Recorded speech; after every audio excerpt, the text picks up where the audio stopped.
안녕하세요. 시청자 여러분. 저는 신앙과 생활의 방선기 목사입니다. 오늘은 우리나라 교회에서 오랫동안 항상 문제가 되었던 술, 담배 문제에 대해서 여러분들과 함께 말씀을 나누려고 합니다.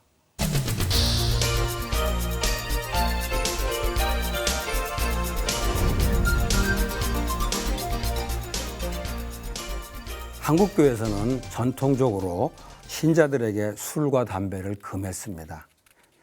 그것이 거의 종교적인 전통이 되어버렸습니다. 그런데 지금은 이 전통이 많이 흔들리고 있는 것 같습니다. 교회 나가는 사람들 중에도 담배를 피우는 사람들이 꽤 있고 아마 술은 더 많이 보편화된 것 같습니다. 그리고 과거에는 이게 남성들에게만 해당되는 문제였는데 요즘은 여성들에게까지 술, 담배 하는 게 확산이 되어버렸습니다. 현실이 그래도 형식적일지는 모르지만 금연, 금주는 아직까지 한국교회 경건의 상징이 되고 있습니다. 그러나 이거는 전체 기독교의 보편적인 현실은 아닙니다. 예를 들면은 화란교회는 파이프 담배를 피우는 것이 가장의 권위를 상징하는 것이라고 합니다. 제가 과거에 미국 신학교에 다닐 때 신학교에서 청소를 한 적이 있습니다. 청소를 하다가 화란계 교수의 사무실 방에 들어가서 이 담배 재떨이를 치우면서 정말 당황했던 기억이 납니다. 어떻게 신학교 교수가 담배를 피우나 굉장히 놀랐던 기억이 납니다.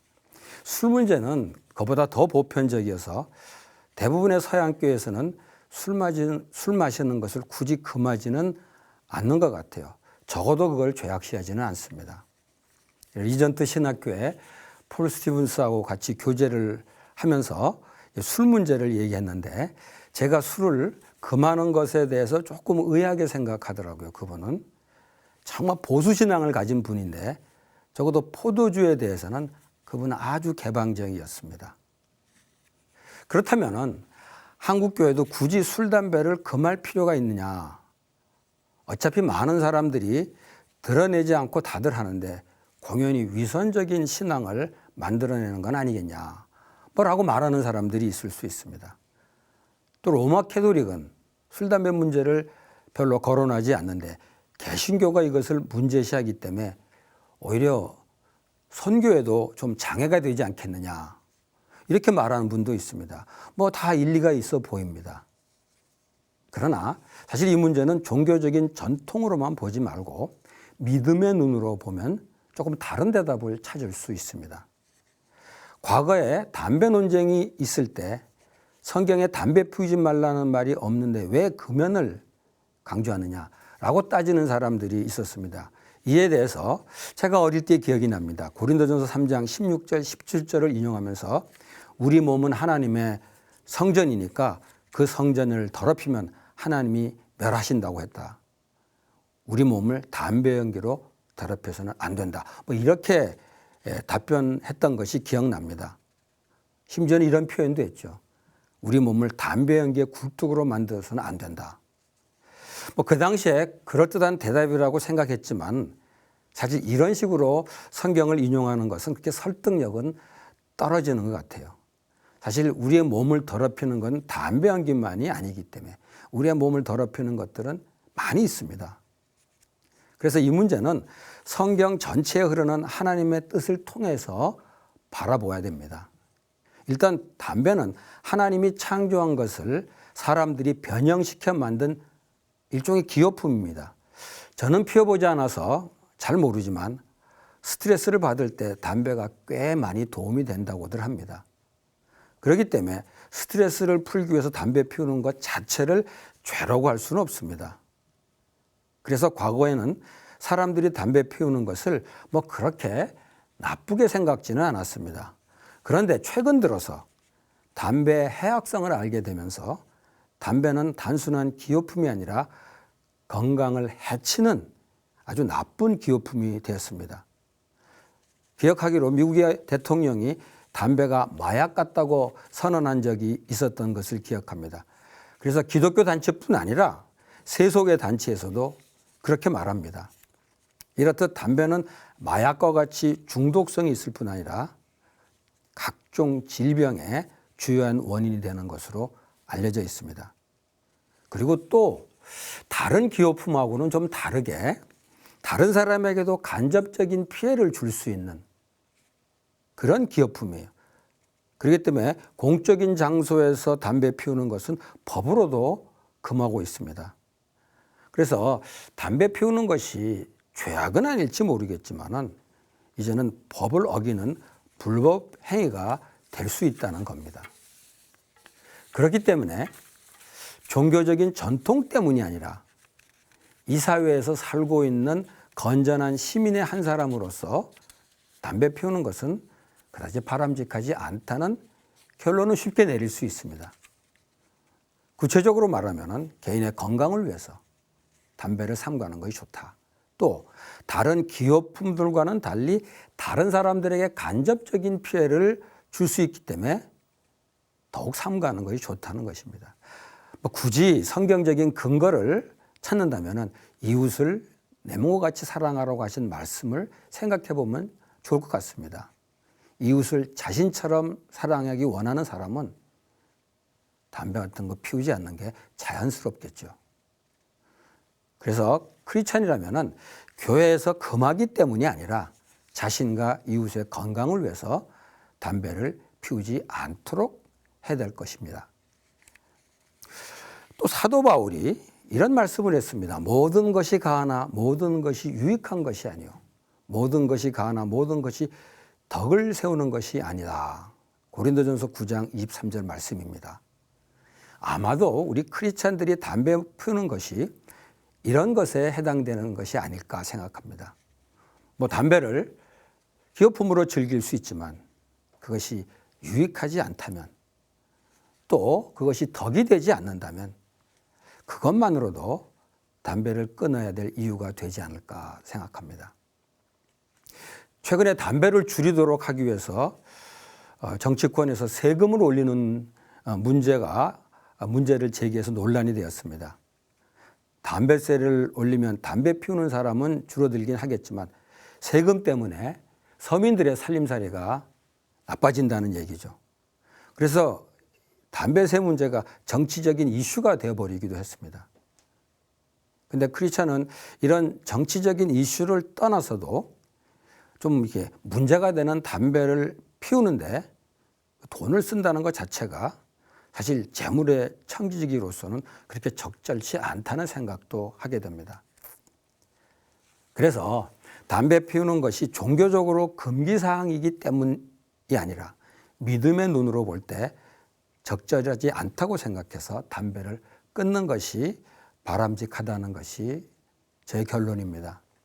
그렇기 때문에 아직 믿음이 연약해서 담배를 피우는 사람에 대해서 그것 자체를 죄악시하거나 그래서 정죄하기보다는 오히려 그들에게 담배를 끊도록 사랑으로 권면하고 이를 위해서 오히려 중보기도를 하는 것이 정말 믿음 있는 사람들의 바람직한 자세가 아닌가 생각합니다. 술 문제는 담배 문제보다 조금 더 복잡합니다. 담배는 누구나 다 인정하듯이 백해무익하다고 하죠. 그러나 술은 우리 삶에 유용하기도 하고 또 건강에 유익하기도 합니다. 축하할 일이 있을 때 함께 흥을 돋우는데 술이 필요하다고 합니다. 그리고 그런 얘기도 들었어요. 건강을 위해서 적포도주 같은 거 참 몸에 좋다는 얘기도 합니다. 현실적으로도 그렇게 느끼지만 사실 이것은 성경에서도 나오고 있습니다. 시편 기자는 사람의 마음을 기쁘게 하는 포도주를 하나님이 주셨다고 고백합니다. 시편 104편 105절 말씀입니다. 그리고 잘 아는 대로 사도 바울은 디모데에게 건강을 위해서 물만 마시지 말고 포도주를 좀 마시라고 권면하기도 합니다. 디모데전서 5장 23절 말씀이죠. 특히 성경 속의 포도주는 우리 신앙과 밀접한 관계를 맺기도 합니다. 예수님이 제일 먼저 베푸신 이적, 바로 물로 포도주를 만든 겁니다. 또 예수님이 제자들하고 유월절 만찬을 할 때 자신의 피를 언약의 피로 소개하면서 나눠주셨던 것이 바로 포도주였습니다. 뭐 이 두 가지만 봐도, 그러니까 제일 먼저 베푸신 이적이 포도주를 만드신 이적이고, 제일 마지막으로 제자들에게 나눈 것이 포도주다. 이 두 가지만 봐도 예수님은 이 포도주, 즉 술과 아주 무관하다고 할 수는 없지요. 세례 요한은 포도주를 철저히 금했습니다. 그 생애 동안에 포도주를 마시지 않았습니다. 그런데 이런 표현이 어떨지 모르겠습니다만 예수님은 포도주를 좀 마시고 즐기신 것 같습니다. 그래서 그 당시 사람들이 예수님을 향해서 먹기를 탐하고 포도주를 즐기는 사람이다, 이렇게 비아냥되기도 했죠. 마태복음 11장 19절 말씀입니다. 그러면 좀 우스개 질문이면 이런 질문을 던지게도 되네요. 우리는 예수님의 제자가 돼야 되나? 아니면 세례 요한의 제자가 돼야 되나? 뭐 이런 질문을 던질 수도 있죠. 뭐 쓸데없는 질문이 되겠습니다만. 물론 이렇게 포도주에 대해서 긍정적으로 말하는 논조에 대해서 얼마든지 반박할 수 있습니다. 포도주를 비롯한 술의 해악에 대해서는 성경 여러 곳에서 말하고 있는 것도 사실입니다. 특히 잠언 23장 29절에서 35절을 보면은 이 포도주로 인해서 일어나는 해악을 아주 자세하게 설명해 주고 있습니다. 정말 자세하게 묘사하고 있습니다. 포도주는 붉고 잔에서 번쩍이며 순하게 내려가나니 너는 그것을 보지도 말지어다. 그것이 마침내 뱀같이 물 것이요 독사같이 쏠 것이며 라고 경고하고 있습니다. 사도 바울이 술 취하지 말라고 하면서 그것은 방탕한 일이라고 분명히 지적합니다. 그리고 술 취하는 대신 성령 충만을 받으라고 권면합니다. 에베소서 5장 18절 말씀이죠. 이런 말씀들만 보면 적어도 성경을 하나님의 말씀으로 믿는 사람은 술을 삼가하는 것이 마땅한 것 같습니다. 어쨌든 이렇게 성경에서 술에 대해서, 포도주에 대해서 말씀하시는 걸 종합해 보면은 술의 위험성이나 부작용은 분명히 문제가 있고 그것을 지적합니다. 그런데 술을 마시는 것 자체가 죄라고까지는 하지 않는 것을 분명히 알 수 있습니다.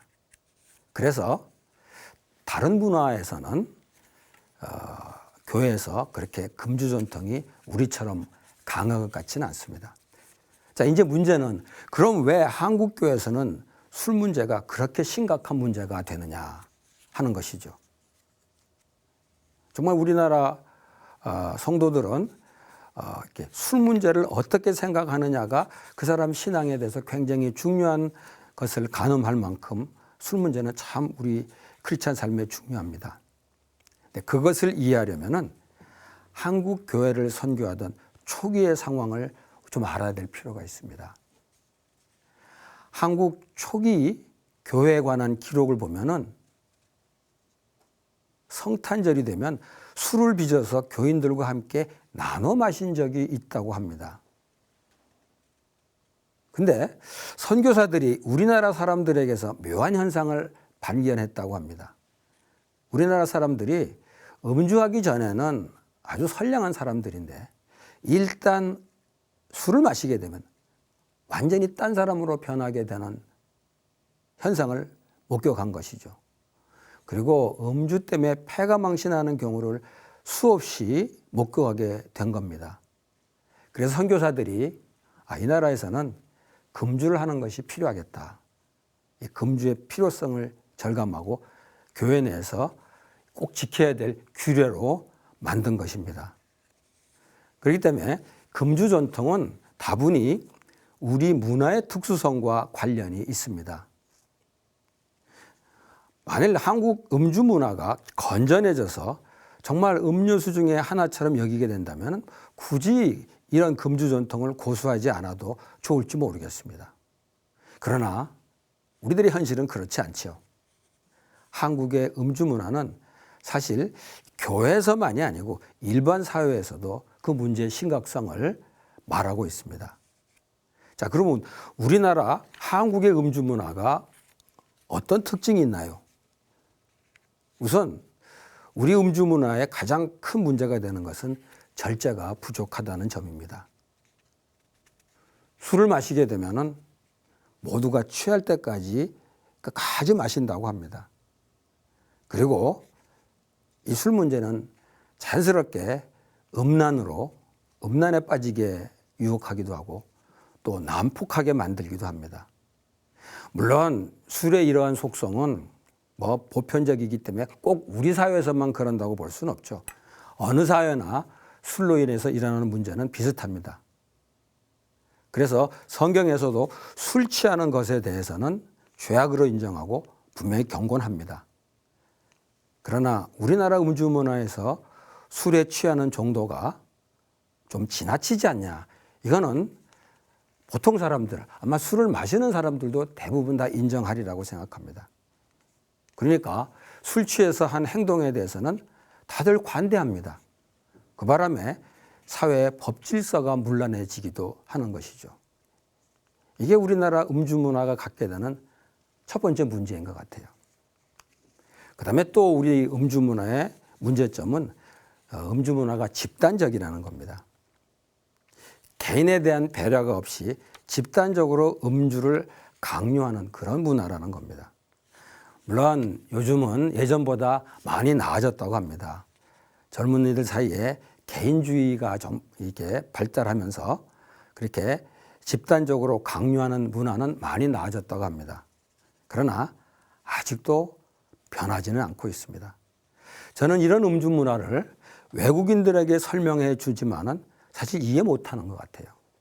한 번은 아까 말씀드렸던 그 폴 스티븐스 교수, 그분이 저에게 술에 대해서 너무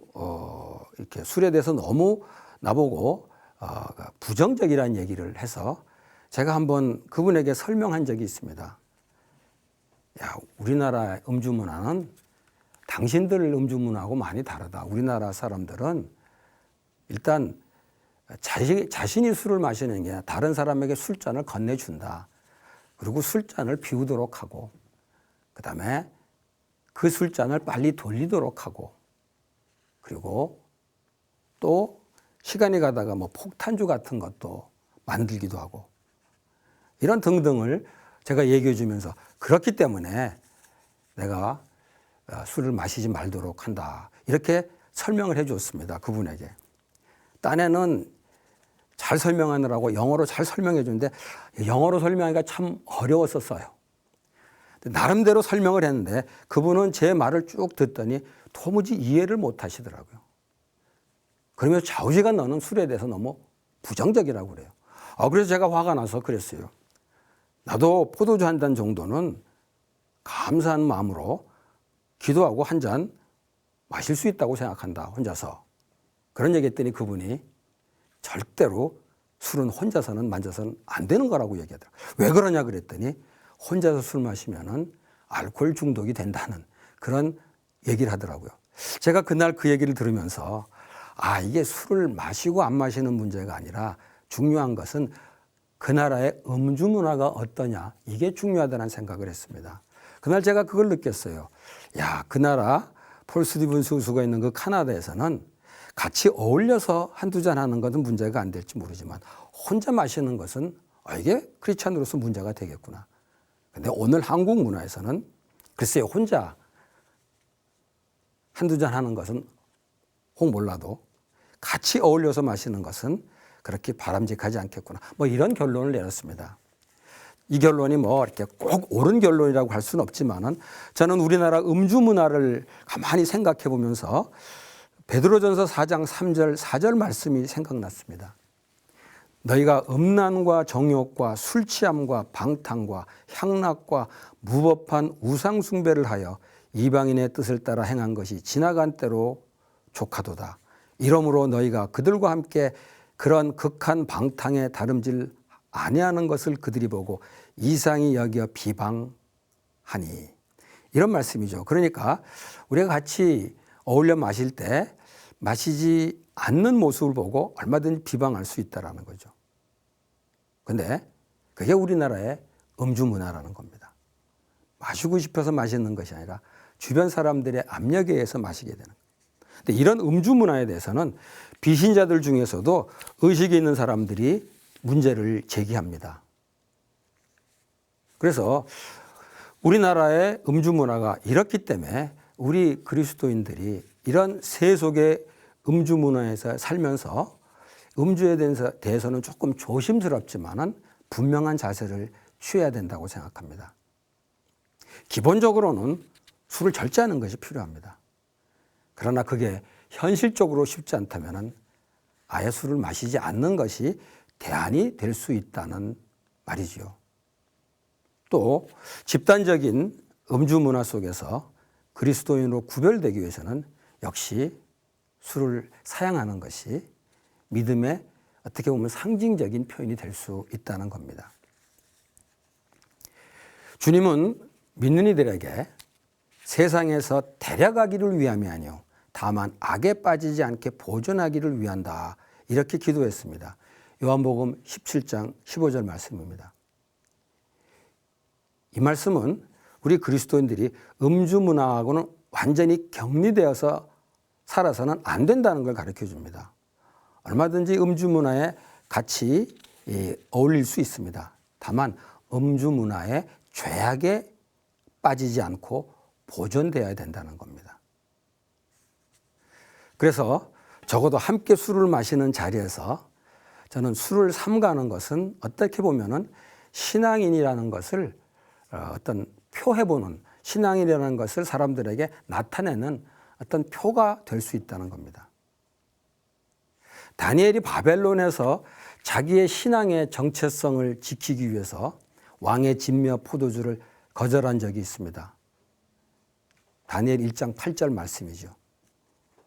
그는 바벨론에서 바벨론에 포로 잡혀갔을 때 모든 영역에서 바벨론 사람이 되었습니다. 바벨론 사람처럼 바벨론 언어 배우고 바벨론 학문 배우고 또 바벨론식으로 이름까지 바꿨습니다.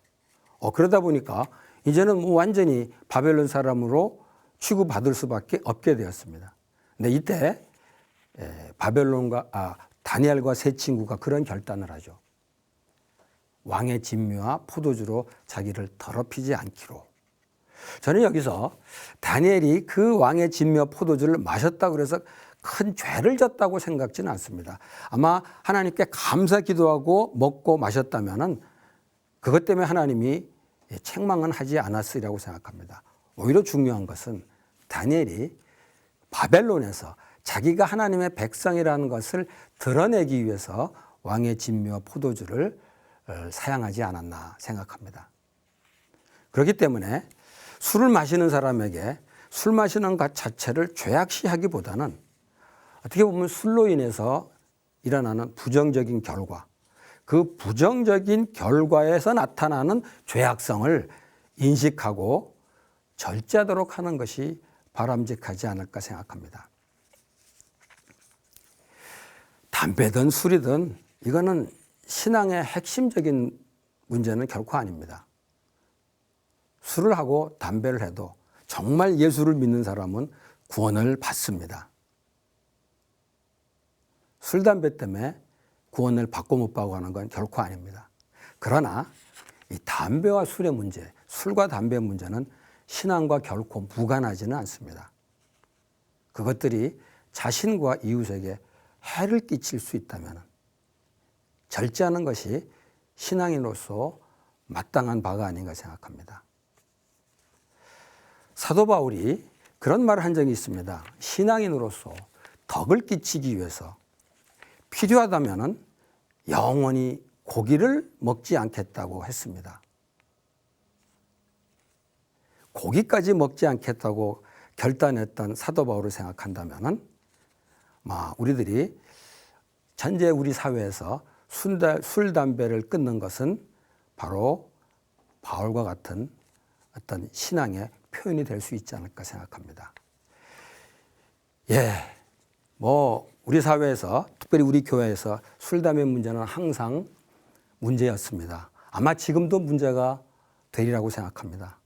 근데 오늘 말씀을 통해서 술담의 문제에 대해서 바른 어떤 안목을 가지고 바라보고 그리고 필요하다면 혹시라도 지금 술 담배를 계속 하시는 분이 있다면 믿음으로 결단할 수 있기를 바랍니다. 시청자 여러분 감사합니다.